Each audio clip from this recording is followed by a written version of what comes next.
Francisco, je suis co-directeur pédagogique du MBA de directeur de santé et de solidarité de l'Institut Léonard de Vinci.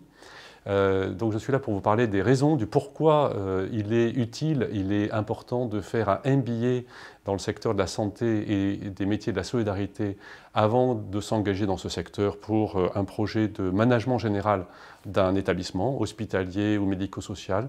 Tout d'abord, comme dans tous les métiers, il y a un code de la route dont il faut donc connaître les sens interdits et les sens uniques avant de prendre le volant de la direction d'un établissement. Et donc, un MBA, c'est une formation de haut niveau qui permet de s'approprier les contextes, les outils qui permettent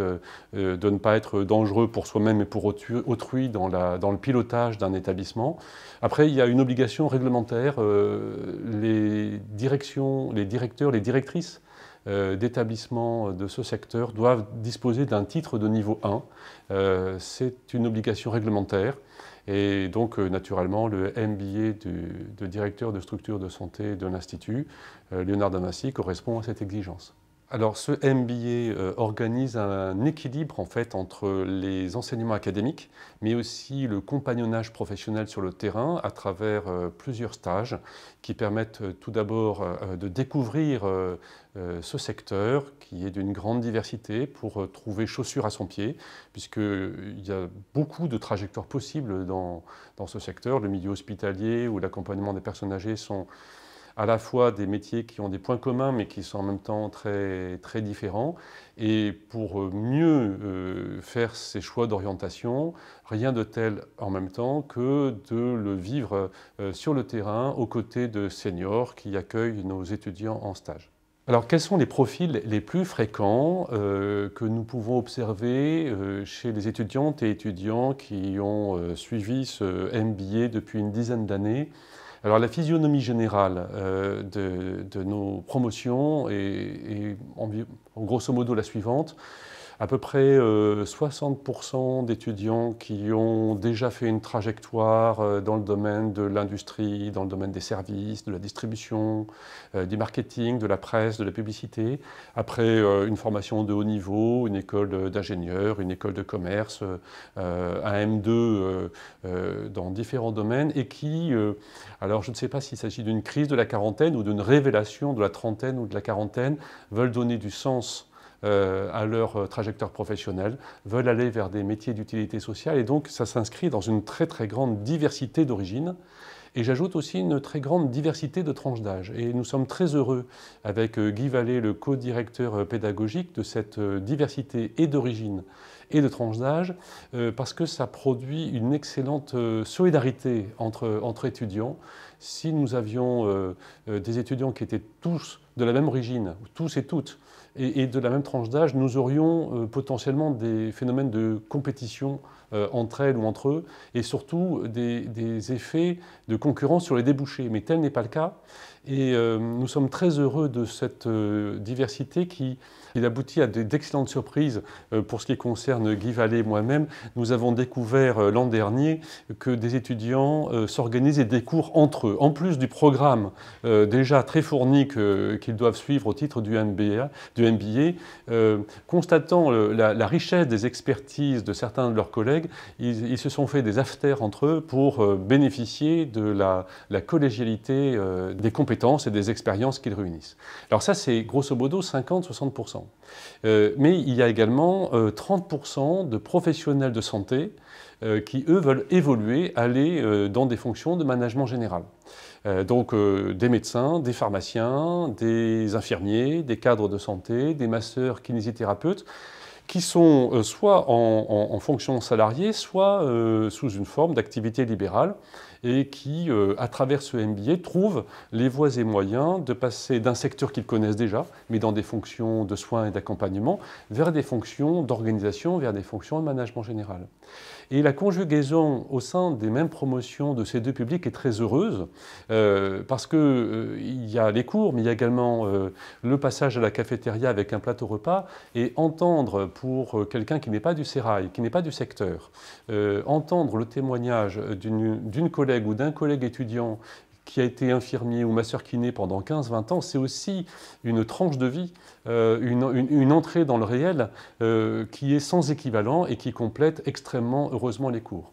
Et puis, on a à peu près 5 à 10% tous les ans de jeunes gens brillants qui viennent des très bons M2 de gestion, d'organisation sanitaire et sociale, ou d'autres M2, mais c'est un élément assez fréquent.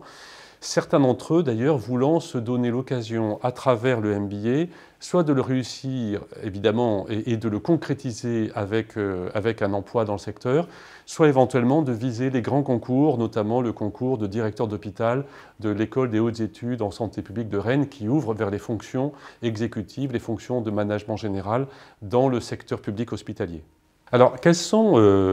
les matières et les enseignements qui sont dispensés dans le cadre d'un MBA de directeur de structure de santé et de solidarité? Alors, il y a d'abord les fondamentaux des métiers d'un directeur de structure, d'un gestionnaire, sur les financements du secteur sanitaire et médico-social. C'est très différent des autres secteurs de l'entreprise ou d'autres secteurs économiques. Il y a évidemment des enseignements de ressources humaines, puisque on ne dirige pas des équipes composées de médecins, d'infirmiers, d'aides-soignants, d'éducateurs comme d'autres professionnels, puisqu'il s'agit de métiers réglementés au service de personnes vulnérables et donc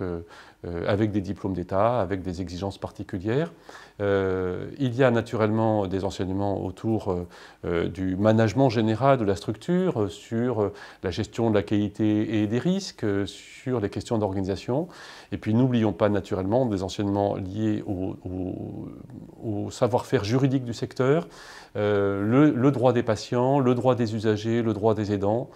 font partie naturellement des fondamentaux qui sont appréhendés dans le cadre d'un MBA en santé et en solidarité, de même que le droit des autorisations d'activités hospitalières ou d'activités sociales et médico-sociales. Nous sommes dans un secteur avec un très haut niveau d'encadrement normatif. Et donc, il est nécessaire de connaître le code de la route pour obtenir son permis de conduire et surtout le garder. D'autre part, il y a également des enseignements concernant les systèmes d'information, puisqu'il s'agit aujourd'hui d'un des fondamentaux du pilotage d'un organisme et d'une entreprise. Alors, on n'apprend pas aux étudiants à coder, en fait, on apprend aux étudiants à savoir dialoguer avec des prestataires de services informatiques et savoir penser l'architecture, la structuration de leur système d'information comme des maîtres d'ouvrage, en quelque sorte, comme des maîtres d'œuvre. Dans le même esprit, pour prendre un exemple important, nous avons une formation sur le médicament et les dispositifs médicaux qui est organisée par une pharmacienne de métier. Le principe, là, n'est pas non plus de faire de nos étudiants des quasi-préparateurs en pharmacie, et encore moins des pharmaciens, mais de leur expliquer comment on dialogue avec un pharmacien, quelles sont ses compétences mobilisables, quelles sont ses prérogatives, de manière à ce que chacun de nos étudiants sache comment s'inscrire dans l'écosystème professionnel dans lequel il va arriver à s'insérer de bonne manière. Il y a naturellement des enseignements classiques au sens académique de transmission de connaissances et d'appropriation de concepts, de repères, de règles qui sont nécessaires, mais naturellement, puisqu'il s'agit d'un MBA, nous pratiquons également des jeux d'entreprise qui permettent en groupe et sur un timing serré, avec un challenge entre plusieurs équipes, de mettre les étudiants en situation d'analyse et de proposition sur des cas pratiques, des cas parfois anonymisés mais tirés de la réalité. Je prends l'exemple d'un jeu d'entreprise réalisé l'année dernière. Eh bien, plusieurs équipes d'étudiants devaient en quelque sorte jouer une équipe chargée à la barre du tribunal de proposer une stratégie de reprise d'un établissement pour personnes âgées en difficulté et de présenter la meilleure offre qui puisse donner l'occasion à un tribunal de commerce ou à un tribunal de grande instance de faire confiance à un opérateur pour reprendre un établissement en difficulté et le relancer. Alors, l'une des originalités de ce programme, au niveau des matières enseignées, c'est sa largeur de gamme. En fait, quand on évoque le secteur de la santé et des solidarités, on parle d'un secteur extrêmement large, les hôpitaux et cliniques, mais également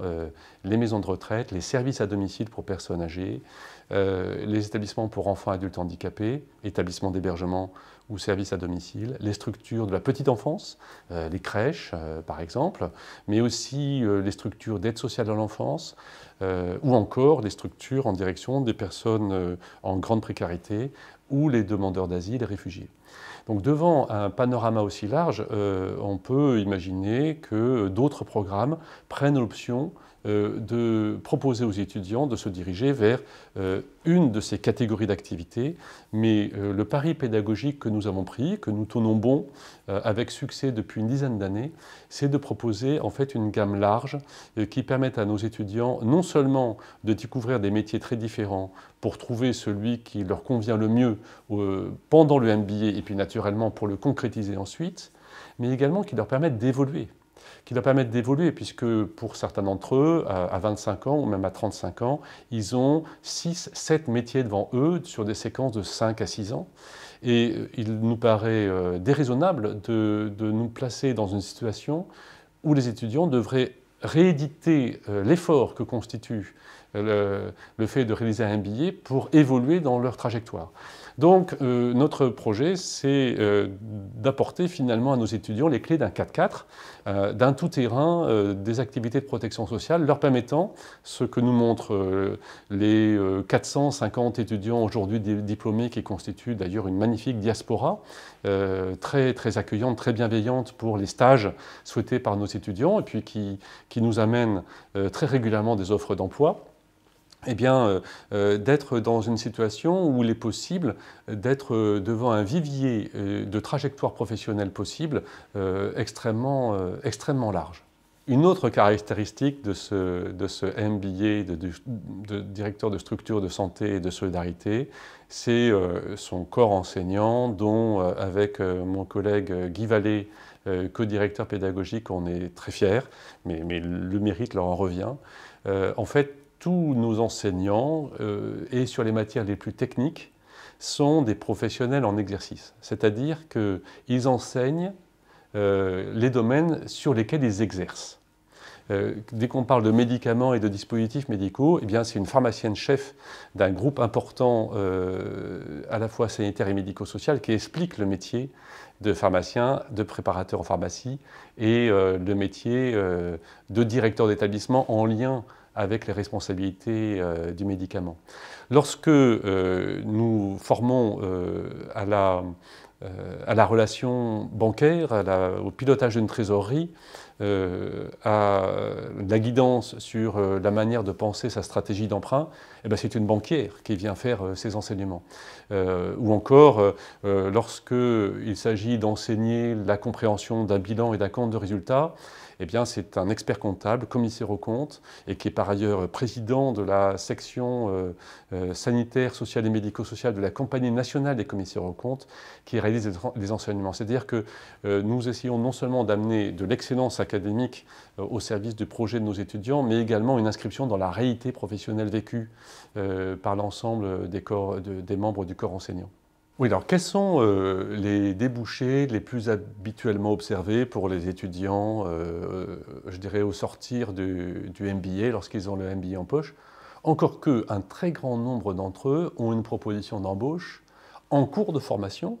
avant même que d'être diplômés, ne serait-ce que par la manière, durant les stages, la manière dont ils se sont fait connaître et dont ils se sont fait apprécier, ce qui leur met le pied à l'étrier extrêmement rapidement. Alors, il y a un très grand nombre d'étudiants qui ont un coup de cœur pour le secteur des personnes âgées, et donc ça constitue à peu près 40% des promotions qui vont vers les maisons de retraite, les services à domicile pour les personnes âgées.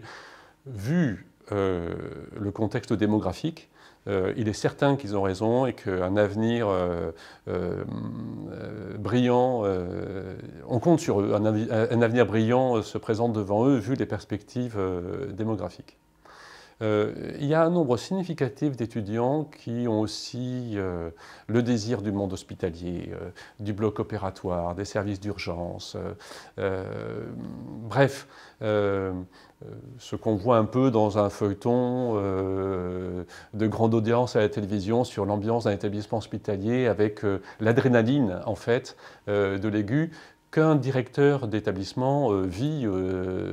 peut-être de manière moins immédiate qu'un médecin ou un infirmier, mais auquel il est associé avec beaucoup d'engagement et beaucoup de solidarité. C'est aussi une très bonne raison de s'engager dans le secteur.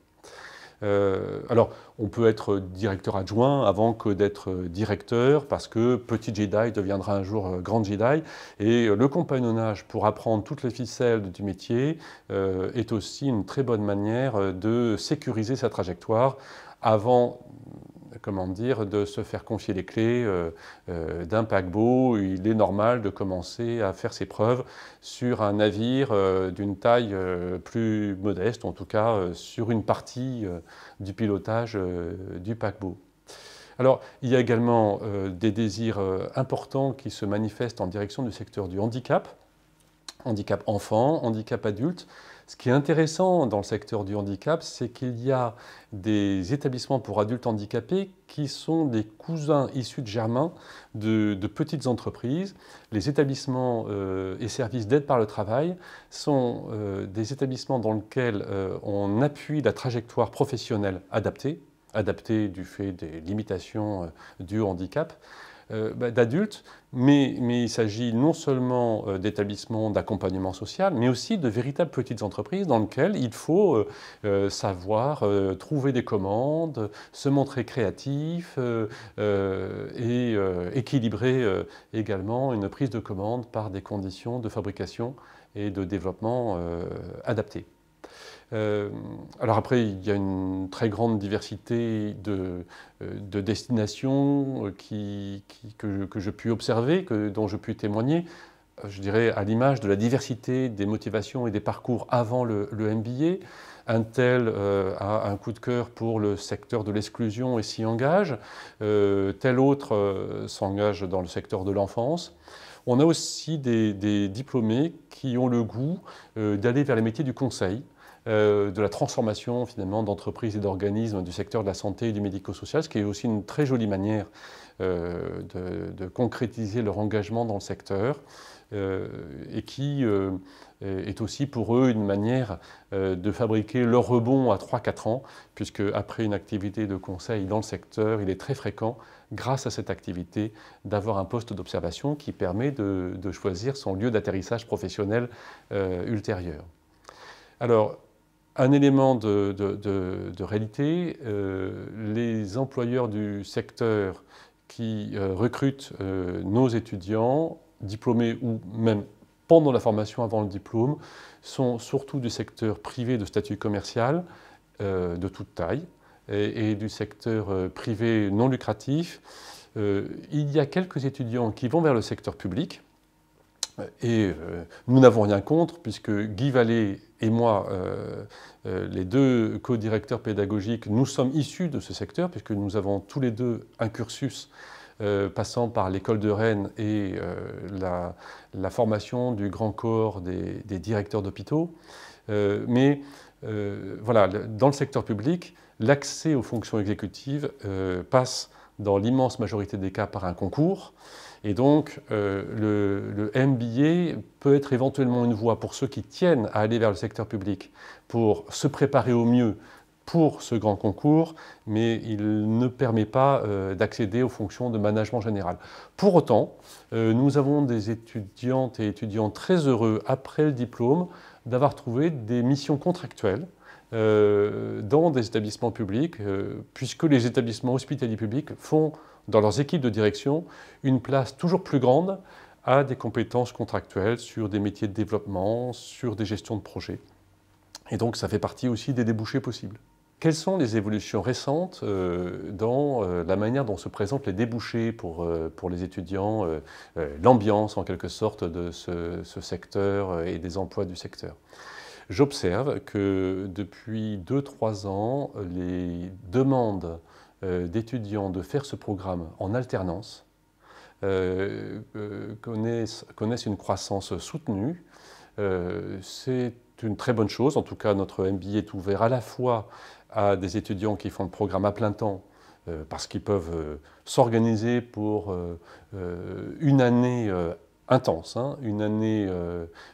d'enseignement et de stage. Mais en fait, pour d'autres, le fait de pouvoir continuer un emploi avec un employeur bienveillant ou prendre un boulot avec un employeur qui à la fois assure la sécurité économique, le gîte et le couvert, qui doivent bien être payés pendant la formation et qui, ça c'est le choix optimal, qui par ailleurs finance la formation, j'observe qu'un nombre croissant de nos étudiants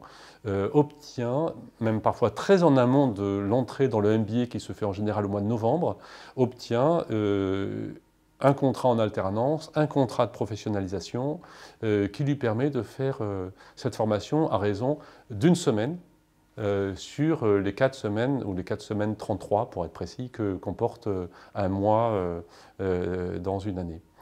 Ça, c'est une évolution qui est tout à fait nette et qui permet aussi à nos étudiants qui peuvent avoir des contraintes économiques, des contraintes matérielles sérieuses, d'organiser la faisabilité économique de leur projet.